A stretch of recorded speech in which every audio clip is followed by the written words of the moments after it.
Download the app Maths Guide from Google Play today. Exercise 3.3 का question number 5, sub question number 1. Prove that omega square plus omega minus 1 the whole cube is equal to minus 8. जहाँ पर omega है cube root of unity. अब left hand side में है omega square plus omega minus 1 the whole cube.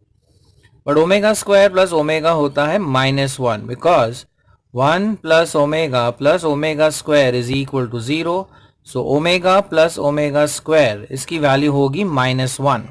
तो ये जो omega square plus omega है उसे हम रिप्लेस करते हैं माइनस 1 से. सो वी हैव माइनस 1 ये हो जाता है माइनस 2 का cube which is equal to minus 8 and that is equal to the right hand side. अब सेकेंड सब क्वेश्चन देखते हैं. Proof that a plus B plus A omega plus B omega square plus A omega square plus B omega is equal to 0. So we write the left hand side a plus b plus a omega plus b omega square plus a omega square plus b omega. So once we open the brackets, obviously there won't be any sign change because सारे terms positive ही है. अब हम rearrange करते हैं, a terms को एक साथ collect कर लेते हैं. तो पहले आ जाएगा a, फिर a omega and then a omega square. तो ये तीन टर्म्स a के आ गए.